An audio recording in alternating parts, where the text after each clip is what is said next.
దీర్ఘకాలిక అనారోగ్య సమస్యలకు శాశ్వత పరిష్కారం మయూర ఆయుర్వేద అండ్ సిద్ధ హాస్పిటల్. నమస్తే రమగారు. నమస్తే జయ. రమగారు, రాక్షస మాయ చేస్తా ఉన్నాం. సెకండ్ ఎపిసోడ్లో ఉన్నాము.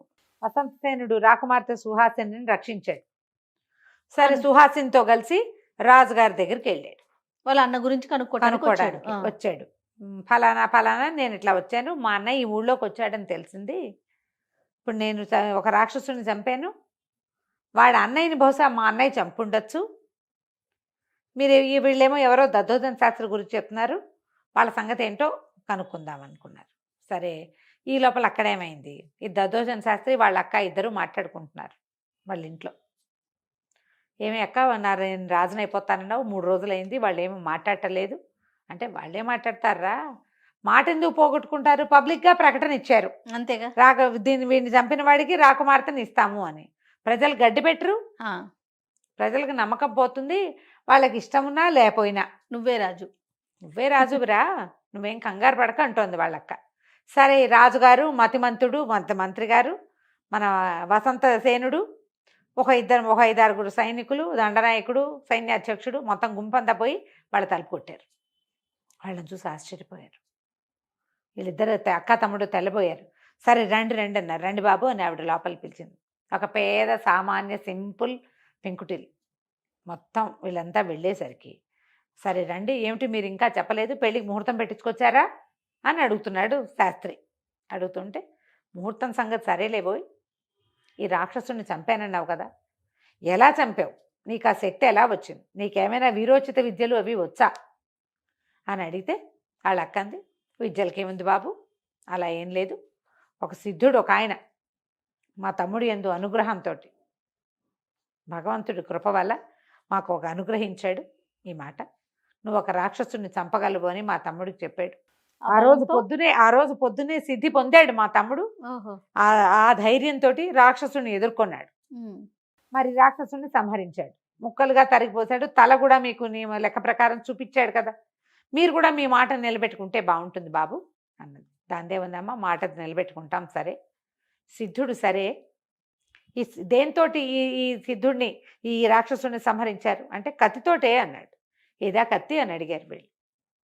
కత్తి తేగానే వసంతసేనుడు చూసేసాడు. ఆ కత్తి చూడంగానే, ఇదేమిటి, ఇది మా అన్నయ్యది, ఈ కత్తి ఎక్కడి నుంచి వచ్చింది అనేసరికి, ఈ కత్తి నాదేనా, నీదెట్లా అవుతుంది, ఇది మా అన్నయ్య కత్తి, మార్తాండపురంలో ఒక ప్రత్యేకంగా ఉక్కుతోటి చేస్తారు దీన్ని, మా ఊళ్ళో చేయించుకునే కత్తులు, మా అన్నయ్యకి యువరాజు పట్టాభిషేకం రోజున మా నాన్నగారు బహుకరించారు, ఈ రత్నాల పిడి కూడా మాదే, ఈ రత్నాల పనితనం కూడా మార్తాండపురందే అని గట్టిగా చెప్పు, నిజం చెప్పు, మా అన్నయ్యని ఏం చేసావన్నాడు. గట్టిగా అనేసరికల్లా దొడ్లో వెనకాల నుంచి గుర్రపు సకిలింత ఒకటి వినపడింది. ఇతని గొంతు వినేసరికల్లా, ఏమిటి గుర్రపు గొంతులో వినిపిస్తుంది, మీకు గుర్రాలు ఉన్నాయా అని అడిగాడు మంత్రి గారు. అడిగితే, గుర్రం కాదండి, అది గేదెర్చింది అన్నాడు శాస్త్రి. ఏమిటి, మీ ఇంట్లో గేదెలు కూడా గుర్రాలాగా సకిలిస్తాయా బాబా, అటు వెళ్ళి చూసిరండి అన్నారు. అనేసరికల్లా ఈ అబ్బాయి ఇలా వెళ్ళంగానే అక్కడ వెనకాలకు దొడ్లో కట్టేస్తున్న గుర్రం పెద్దగా సకిలించి కథం దొక్కటం మొదలుపెట్టి, ఇతను పరిగెత్తాడు. వసంతసేనుడు దాన్ని కావలించుకున్నాడు. వెళ్ళి, అన్నయ్య ఏడి కళ్యాణి అంటూ కావలించుకునేసరికల్లా అది కంట్లోంచి నీళ్ళు వచ్చేస్తున్నాయి దానికి, గుర్రానికి. గట్టిగా చెప్పాడు, మా అన్నయ్య గుర్రం పంచకళ్యాణి, మామూలు గుర్రం కాదు, కావాలంటే దీన్ని ఇవి చూడండి, చూస్తే దానికి పంచకళ్యాణికి ఒక ప్రత్యేక లక్షణాలు ఉంటాయి, అది రాజుగారుల దగ్గర ఉంటే గుర్రం, బ్రాహ్మడి ఇంట్లో ఎక్కడి నుంచి వస్తుంది. అక్కడి నుంచి గట్టిగా పట్టేశారు. నిజం చెప్పు, ఈ గుర్రం ఎక్కడిది, నీకు ఈ కత్తి ఎక్కడిది, ఏం చేసావు జయంతసేనుణ్ణి బెదిరించేసరికల్లా వీడిని చేశాడు, చంపేశాను అన్నాడు. అనగానే నిర్కాంతిపోయారు. ఈ వసంతసేనుడు ఏం చేశాడు, సర్రం దూశాడు కత్తి. నువ్వు మా అన్నయ్యలో సగం లేవు, ఆయన ఎట్లా చంపుతావు, నువ్వు హతమార్చడం ఏంటి మా అన్నయ్యని, ఒక రాక్షసుని చంపగలిగేవాడు బడుగు బాపడి చేతిలో ఎందుకు చచ్చిపోతాడు మా అన్నయ్య, ఏదో చేశారు వీళ్ళు అని చెప్పేసి ఆ కత్తి పుచ్చుకుని అక్క తమ్ముళ్ళ మీదకి వచ్చేసాడు. ఈ సైన్యాధ్యక్షుడు, దండనాయకుడు అందరు గట్టిగా పట్టుకున్నారు. బాబు, విషయం తెలియనివ్వండి, అసలు ఇక్కడ ఏం జరిగిందో మనకు అర్థం కావాలని ఆపేశారు కల్లా ఆపేసి సైన్యాధ్యక్షుడు 2 లెంపకాయలు కొట్టాడు. శాస్త్రిని, నిజం చెప్పు, బ్రాహ్మడివి నీ మీద చెయ్యెత్తకూడదు, అస్సలు ఈ మన విశాల నగరంలో బ్రాహ్మల్ని పల్లెత్తు మాట అన్నని సామ్రాజ్యం ఇది, నువ్వు దెబ్బలు కొట్టించే స్థితికి తెచ్చావు మమ్మల్ని, పరాయి రాజ్యం నుంచి వచ్చిన ఒక రాకుమారుడు మాయమవటానికి మీద నీ చెయ్యి ఉందని మాకు అనిపిస్తోంది. మీ తండ్రి గారు ఎంతో గొప్పగా బతికిన వ్యక్తి, నువ్వు ఇట్లాంటి పని చేసావు, ఏం చేసావో చెప్పంటే వల్ల ఎడుతో నేనేం చేయలేదు, అంతా మా అక్కయ్యే చేసింది అన్నాడు. ఏం జరిగిందో చెప్పంటే ఆ రోజు మధ్యాహ్నం 3 రోజుల క్రితం మధ్యాహ్నం రాకుమారుడు జయంతసేనుడు గుర్రం వేసుకుని వచ్చాడు. మా వెనకాల సందులో తిరిగాడు. నేను పెరట్లో కాళ్ళు కడుక్కోవటానికి వెళ్ళినప్పుడే చూశాను. మళ్ళీ నేను వాకిలి వైపుకి వచ్చేసరికల్లా వాకిలిలో అతను గుర్రం మీద వెళ్తున్నట్టు గిట్టల చప్పుడు వినపడింది. మా అక్కయ్య నేను ఇద్దరం చూస్తూనే ఉన్నాం. మధ్యాహ్నానికి రాక్షసుడు వచ్చాడు. జయంతసేనుడు రాక్షసుడు హోరాహోరీ యుద్ధం చేశారు.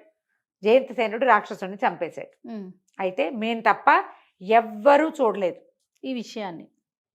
ఏ ఇంటి వాళ్ళకి దీన్ని చూడగలిగే అవకాశం లేదు.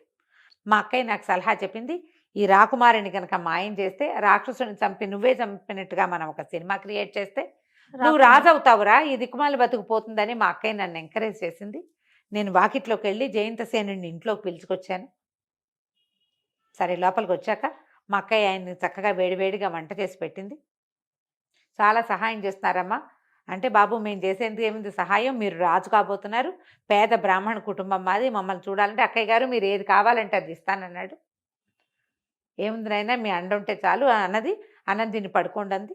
అన్నం తిని పడుకున్నాక మా అక్కయ్య నిద్రపోతున్న రాకుమారిని, ఆయన ఎప్పుడో బయలుదేరాడు, ముందు రోజు సరిగ్గా పల్లెలో ఆహారం తిన్నట్ట ఆహారం చాలలేదు, మేము కడుపు నిండా అన్నం వేడి అన్నం తిని మిట్ట మధ్యాహ్నం నిద్ర మత్తుగా రాదు. ఆయన పడుకునుంటే మా అక్కయ్య కత్తితోటి ఈయన్ని చంపేమంది. ఆయన్ని తల మొండెము తెగేసేసాను నేను నిద్రపోతున్న వాడిని. తలని మొండాన్ని మా అక్కయ్య ఒక గోను సంచులో వేసి పక్కన పెట్టింది. ఈ లోపల నేను ఆయన కత్తి తీసుకుని వాకిట్లోకి వెళ్ళి చచ్చిపడి ఉన్న రాక్షసుడిని ముక్కలు ముక్కలుగా తరిగిపోసాను. ఎవరు చూసేందుకు లేరు. సరే రాక్షసుడు చచ్చిపోయిన వాడు శబ్దం చేయడు. అవురా ఇంత పని ఎట్లా చేసావురా అని అందరూ అడుగుతూనే ఉన్నారు. ఎవడైనా చూసి అమ్మో అయ్యో అంటే భయం. ఎవరు లేనప్పుడు మనకేం భయం. ముక్కలుగా తరిగాను, రాక్షసుడు తల తీసి అక్కడ పెట్టాను. ఎప్పుడైతే ఈ హతమార్చాడు అన్న మాట వినంగానే పెద్దగా కేకలు పెడుతూ ఏడుస్తూ వసంతసేనుడు స్పృహ తప్పిపోయాడు. మా అన్నయ్యని చంపేశాడు, బ్రాహ్మణ చేతిలో చచ్చిపోయాడు క్షత్రియుడు అని చెప్పి ఇక అతన్ని పట్టుకుని సైచూపసారాలు చేశారు. ఏం చేసావు ఆ శరీరాన్ని, ఏం చేసావంటే సాయంకాలం ఏమో ఇదంతా ప్రచారం చేశా, మీతో మాట్లాడా. తర్వాత నేను ఇంటికి వచ్చేసాక రాత్రికి అన్నం తిన్నాక మా అక్కయ్య అందరు పడుకున్నాక ఈ శవాన్ని నీటిలో పడేయమంది. నేను ఈ శవాన్ని తీసుకెళ్ళి నదిలో పడేశాను. గోను సంచి, తల మొండెము రెండింటిని సంచిలో వేసి కుట్టేసింది మా అక్కయ్య. మూత కట్టేసాం, పట్టుకెళ్ళి పడేసేసాను. ఎట మోసుకెళ్ళి ఎవరు అన్నారు. ఎవరు లేకపోతే నేను ఒక్కడే శవవాకత్వం చేసే అలవాటు ఉంది నాకు, నేనే పట్టుకెళ్ళా నదిలో వేసేసాను అన్నాడు. ఇక అలా పో అబ్బాయి ఏడ్చేస్తున్నాడు ఆ వసంతసేనుడు. ఇక్కడికి వచ్చి ఎంతమందితోటో మధ్యలో ఎన్ని రకాలవో పనులు చేశాడు, ఎన్నో వీరోచిత కార్యాలు చేసిన వాడు చివరికి ఒక బ్రాహ్మణ చేతిలో నిద్రపోయినప్పుడు మరణించటం ఏమిటి. అతను తీసుకుపోయారు రాజస్థానానికి, అతనేమో అంతఃపురానికి తీసుకెళ్లారు. ఇతన్ని అక్కని ఇద్దరిని అరెస్ట్ చేశారు. ప్రజలంతా ఆశ్చర్యపోయారు ఇదేమిటి అని.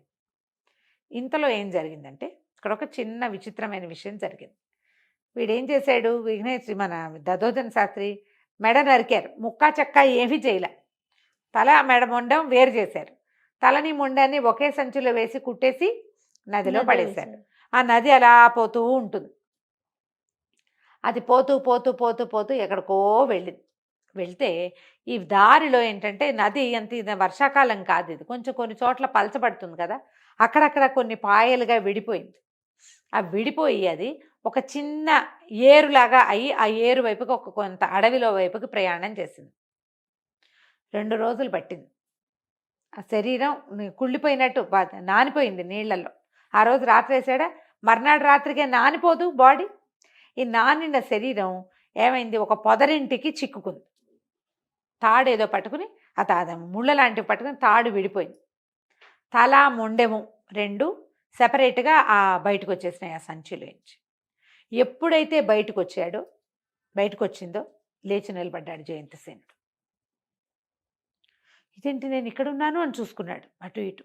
అసలు అతనికి అర్థం కాల ఏం జరిగిందో.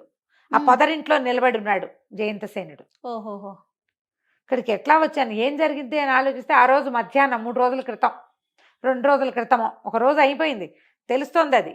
అది ఆ రోజు కాదు, ఉమ్. రాక్షసుని చంపాం. దద్దోజన శాస్త్రి వచ్చాడు, వాళ్ళ ఇంటికి తీసుకుపోయాడు, అన్నం పెట్టారు, తిన్నాను, పడుకున్నాను.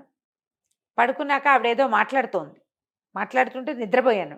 అయితే ఏమైంది, మంచానికి తగిలినట్టుగా శబ్దం వచ్చింది ఏదో. మెలకు వచ్చి చూస్తే దద్దోజన శాస్త్రి కత్తి పుచ్చుకుని ఎదురుగుండా నిలబడి ఉన్నాడు. ఏమిట్రా నువ్వు అంటే, వాళ్ళ అక్కయ్య చేతులు పట్టేసుకుంది, వాడు తన మెడ మీద కత్తి వేసినదే గుర్తుంది. తర్వాత తను ఇక్కడికి వచ్చాడు. అంటే వాళ్ళు నన్ను చంపేశారా? ఇది అటు ఇటు చూస్తే అంతా అడవిలాగా ఉంది, నీళ్లు అడవి కనపడుతున్నాయి. తనేమో బట్టలు గిట్టలు తను మామూలుగానే ఉన్నాడు, గుర్రం గిర్రం లేదు, కత్తి లేదు, ఏం లేదు. మెడ మీద చూసుకుంటే మెడ అతుక్కుని మామూలుగానే ఉంది. ఏం జరిగింది అని చూస్తూ ఉండగా ఇలా దూరం నుంచి ఒక ఎండ్రకాయ చచ్చిన ఇట్లా కొట్టుకొస్తుంది. చూస్తూనే ఉన్నాడు. ఆ ఎండ్రకాయ ఆ పొదరింటి వైపుకి వెళ్ళింది, టకటక గుణగుణ పాక్కుంటూ బయటకు వచ్చేసింది. ఓహో, ఆ పొదరింటి మహత్యం. చూద్దాం అనుకున్నాడు. ఏం చేశాడు, ఆ వెళ్ళే ఒక ఎండ్రకాయ వెళ్తూ కనపడింది, దాన్ని ఒక రాయి పెట్టి టపిమ్మని వేశాడు, దాని మీద చచ్చిపోయింది. దాన్ని ఎత్తి ఆ పొదరింట్లో పడేశాడు, అది పాక్కుంటూ బయటకు వచ్చేస్తుంది. ఓహో. అప్పుడు చూశాడు, ఆ పొదరింట్లో ఒక ఇట్లా గుత్తంగా ఉన్నటువంటి ఒక చిన్న తీగ ఒకటి ఉంది, పొదలాంటిది. ఉమ్. దాన్ని ముట్టుకుంటే ఇతనికి ఎంత బాగుందో అనిపించింది. ఉమ్. బహుశా ఇదేదైనా సంజీవని మూలిక అయి ఉండాలి. అక్కడి నుంచి ఒక చీమని పట్టుకున్నాడు, దాన్ని కొట్టేశాడు, చచ్చిపోయింది. దాన్ని ఎత్తి ఆ పొద మీద పడేశాడు, అది మళ్ళీ లేచి పరిగెత్తుకొచ్చేసింది బయటికి. ఇదే దీనివల్లే నన్ను వాడు ఏదో చేశాడు. శరీరం అంతా నీటికి నానిపోయినట్టుగా ఉంది, బతికేశాడు కానీ శరీరం మాత్రం బాగా ఒక పూట నీళ్ళలో నానితే అలా చల్లగా ఎలా ఉంటుంది అలా ఉంది. సరే ఏమనుకున్నాడు, తను ఎక్కడున్నాడో తెలియదు. అంతకుముందు ఏదో ఒక దారి ద్వారా తిరుగుతున్నాడు. ఓకే. ఎక్కడో మార్తాండపురం, అది ఎక్కడుందో, తను వెళ్ళిన విశాలపురం ఎక్కడుందో కూడా తెలియదు. సరే చూద్దాం అనుకుని ఏం చేశాడు, కానీ అక్కడి నుంచి బయలుదేరేటప్పుడు ఆ పొదలో చేయి పెట్టి ఓ ఇంత ముక్కని తుంపి ఆ వేరుని ఆ సంజీవనిని దట్టిలో పెట్టుకున్నాడు. ఓకే. బట్టలు నానిపోయినాయి కానీ కాసేపు దిగి నీళ్ళలోకి దిగి శుభ్రంగా స్నానం చేసి పంచె ఆరేసుకుని పై చొక్కా పిండుకొని మళ్ళీ వేసుకున్నాడు, ఆ పంచె కట్టుకున్నాడు. ఈ దట్టిలో ఈ సంజీవని మూలకి పెట్టుకుని నడవడం మొదలుపెట్టాడు. నడుస్తుంటే గుర్రపు గిట్టల శబ్దం వినపడింది. ఎవరో అమ్మాయి అరుస్తున్న కేకలు కూడా వినపడుతున్నాయి. రక్షించండి, కాపాడండి, ఎవరైనా ఉన్నారా, నన్ను రక్షించండి అని వినిపిస్తుంది. ఏదో జరుగుతోందని ఆ పక్కకి పరిగెత్తాడు, గుర్రపు గిట్టల శబ్దం వస్తున్న వైపు. తీరా చూస్తే ఒక 25-30 మంది సైనికుల్లాగా ఉన్నారు, కానీ సైనికులు కాదు. వాళ్ళ దగ్గరికి వెళ్తే తెలిసింది వీళ్ళ బట్టలు అవి ఎలా ఉన్నాయంటే రాజదుస్తులు, సైనిక దుస్తులు దొంగల్లాగా కనపడుతున్నారు. అందరూ ఆజానుబాహులుగా ఉన్నారు. గుర్రాలు కూడా కొంచెం బలంగా ఉన్నాయి. ప్రతి వాళ్ళ దగ్గర బరిసెలు, కర్రలు ఉన్నాయి. అక్కడి నుంచి అడ్డం పరిగెత్తాడు వాళ్ళకి. పరిగెత్తే ఒక గుర్రం మీద అమ్మాయి కట్టేసి ఉంది, వెనకాల ఒకడు కూర్చుని ఉన్నాడు. పిల్ల చేతులు కట్టేశారు, మూతి కూడా కట్టేశారు. ఆ పిల్ల అరుస్తుంటేనే వెనకాల నుంచి మూతి గుడ్డ కట్టేస్తుంది. ఆ బట్ట కొంచెం కాస్త పక్కకు తొలగి ఈ పిల్ల అరిచి కేకలు పెడుతుంది అనమాట. సరే పరిగెత్తుకుంటూ వెళ్ళి, ఎవర్రా మీరు, ఈ అమ్మాయిని ఎక్కడికి పట్టుకెళ్తున్నారు, ఎవరమ్మాయి వదిలిపెట్టండి అన్నాడు. అనేసరికి వీడెవడో వచ్చాడు రోయ్, ఆడపిల్ల గొంతు వినంగానే ఎర్రకొండల దొంగలనే పట్టుకోగలరా వీడు అని చెప్పేసి ఆ చేతిలో ఉన్న బరిసితోటి ఇట్లా కొట్టబోయాడు. వీడు కాస్త జయంతసేనుడు లాఘవంగా పక్కకి తప్పుకొని ఆ బరిసి పుచ్చుకొని లాగేశాడు కిందకి. ఓకే. ఆ లాగటం ఏమిటి, ఆ గుర్రం మీద ఉన్నవాడు కింద పడిపోయాడు. గుర్రం నుంచి కింద పడంగానే ఆ బరిసితోటి ఒక్క పోటు చేశాడు. జనాలు ఆశ్చర్యపోయారు, వాళ్ళంతా అరిచిలు కేకలు పెట్టారు, ఎవడరా వీడు వచ్చి కొట్టేస్తున్నాడు. జనాలంతా మీద పడ్డారు. ఇతని చేతిలో ఒక ఆయుధం వచ్చేసింది కదా. ఎప్పుడైతే ఆయుధం దొరికిందో వీడు ఏడా పెడా జయంతసేనుడు యుద్ధం చేసేసాడు. ప్రతి వాడికి ఓ దెబ్బ కొట్టాడు. పైగా తన సంజీవని మూలికతోటి కొత్తగా బతికొచ్చాడు కదా, బోళ్ళంత జవసత్వాలు వచ్చేసినట్టు ఇక కొట్టేశాడు. ఇంచుమించు అందరూ పడిపోయారు. ప్రతి వాడికి దెబ్బ తగిలింది. వీర విహారం చేసి అక్కడి నుంచి ఆ గుర్రం మీద ఉన్న పిల్లని దింపాడు, మూతుకన్న గుడ్డ కూడా తీశాడు. అమ్మాయి ఎవరమ్మా ఏంటమ్మా అంటే, కేశవాపురం మహారాజు ధర్మపాల్ మహారాజు గారు అమ్మాయిని, నా పేరు మనోహరి, నిన్న రాత్రి నన్ను అపహరించారు వీళ్ళు, తెల్లవారుసామున మందిరంలోకి జొరపడ్డారు. అయితే ఎవరిని చంపకుండా నన్ను బయటికి తీసుకొచ్చేశారు. మొదట నేను నిద్రలోనే ఉన్నా, తెల్లవారిన తర్వాత నాకు తెలిసింది ఈ అడవిలోకి తీసుకొచ్చారు. మంది కేశవాపురం మాది, దారి తెలుసు నాకని చెప్పేసరికి సరే అన్నాడు. ఆ పిల్ల చిన్నపిల్లలేదు, ఒక 16 ఏళ్ళు ఉంటాయి. చిన్నపిల్ల 16, కొత్తగా అంత వయసు వస్తున్న పిల్లలే ఉంది. అమ్మ గుర్రం ఎక్కు, నేను తీసుకెళ్తాను, నువ్వు దారి చూపించు, నువ్వెవరు ఏంటంటే ఇతను తన కథ అంతా, తన చెప్పాడు. మార్తాండపురం నుంచి బయలుదేరింది, విశాలపురంలో ఏం జరిగింది, తను ఎలా బతికింది అంతా చెప్పాడు. చెప్పాక వాళ్ళ వైపు ఇంటికి బయలుదేరారనమాట. తర్వాత ఏం జరిగిందో మనం వచ్చే భాగంలో తెలుసుకుందాం. తప్పకుండా అండి. నమస్తే. నమస్తే.